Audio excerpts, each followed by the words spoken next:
Welcome to Van Life with Steve, and thank you for continuing our visit to the Black Hills with me with a visit to Mount Rushmore National Memorial, one of the most famous sculptures in the world. So as we make our way up to the mountain, let's review some of the mountain's history.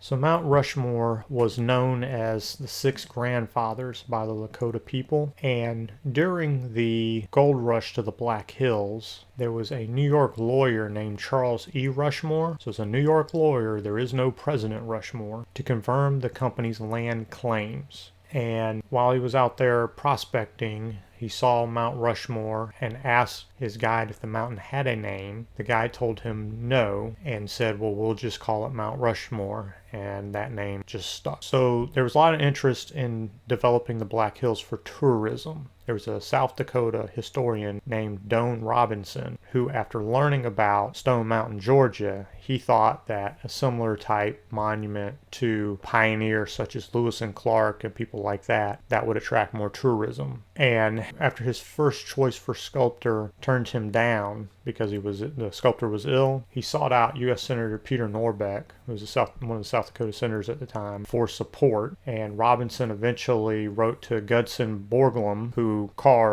he was the designer of Stone Mountain, to ask him if a carving could be done at Mount Rushmore. And the original plan was to make the carvings in the Needles that are along the Needles Highway, but Borglum thought those were too thin and couldn't support carving. So while scouting alternate locations from Black Elk Peak, which is actually the tallest or the highest mountain in the area, he saw Mount Rushmore and just immediately knew that was the best location. And one of the main reasons for that was because the face of the mountain faced southeast, and that would give you a lot of sun exposure, which would help people view the monument and also help give you longer days to carve. Borglum, he didn't go with Robinson's plan to have figures of the Old West, and he decided that they would put presidents on there because that would have a broader appeal. And they weren't all sculpted at the same time. It's George Washington, Thomas Jefferson, Abraham Lincoln, and Theodore Roosevelt. With the support of Senator Norbeck, they were able to get outgoing President Calvin Coolidge to help with an initial amount of federal funds to begin carving,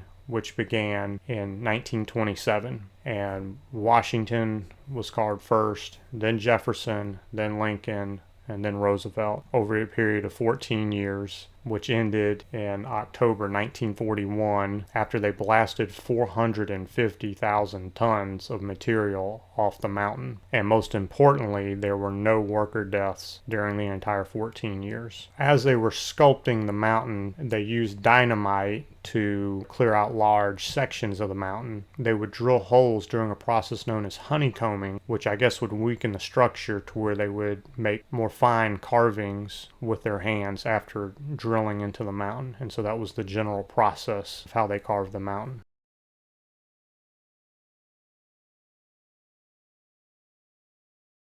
So thanks for sharing in that history lesson with me as we continue up the mountain. Our first stop is actually known as Washington's Profile.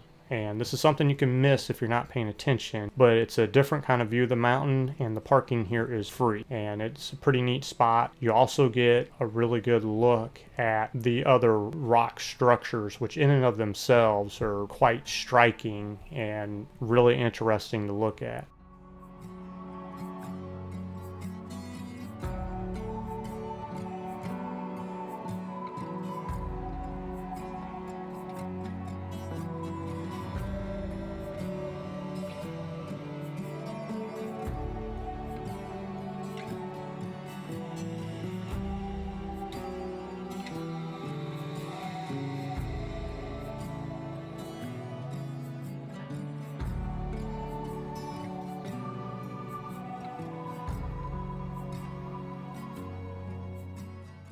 If you're enjoying this content, I'd really appreciate it so much if you'd give me a like. Please subscribe if you want to see more videos, and turn on the bell for notifications. Thank you so much, and let's continue with the video.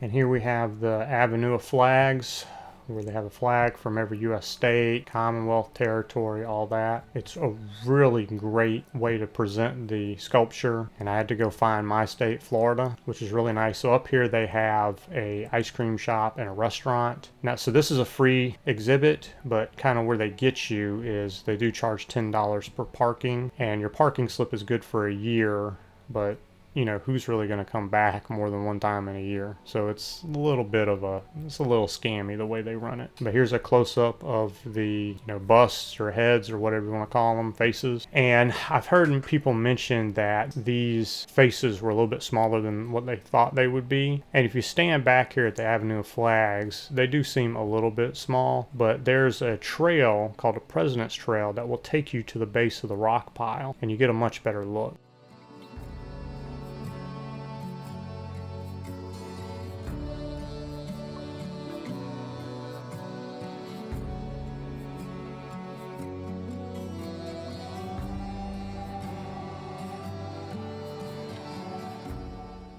Here we'll pan around and again look at some of the rock features, which again in and of themselves are very striking features that are works of art in and of themselves.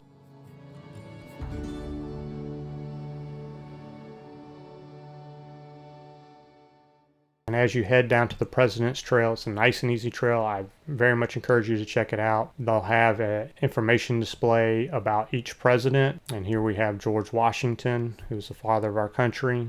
And of course, he was selected to represent the beginning of our nation. And like I said, you can get really up close to these things. Each face is 60 feet tall, which is more than half the height of the actual statue part of the Statue of Liberty, which Lady Liberty is 111 feet. Here's Theodore Roosevelt. He represents the development of our nation, and of course he is well known for establishing many parks.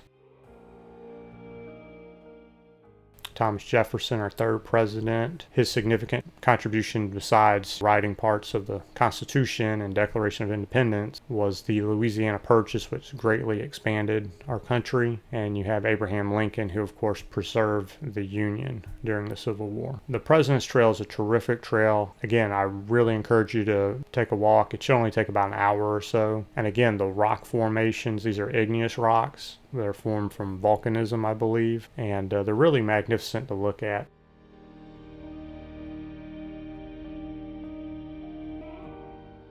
And also, you can come across a little friend if you keep an eye out. Here's a chipmunk.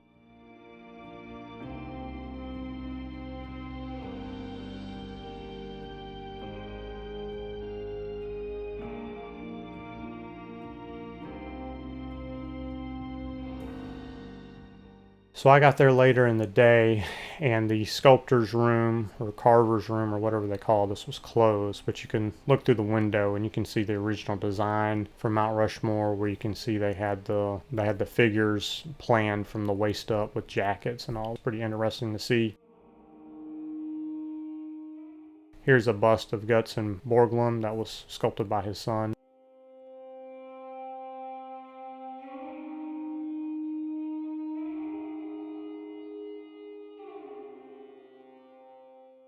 So as we head into the evening, a ranger comes out and gives a speech, and then they show a very nice film about the beginning and the development of our country and the roles each of the figures on Mount Rushmore played in the development of our country. And then they play the Star Spangled Banner. It's an extremely patriotic moment, and I really enjoyed it, and it was a great experience. I would say with the Black Hills, if you come there, Mount Rushmore, Badlands, and Devil's Tower are probably the three must-visit places in the Black Hills. I recommend Mount Rushmore. I don't think I would support any sort of carving into any mountain faces today, just on a preservation standpoint, but it does exist and you might as well enjoy it. So I recommend it.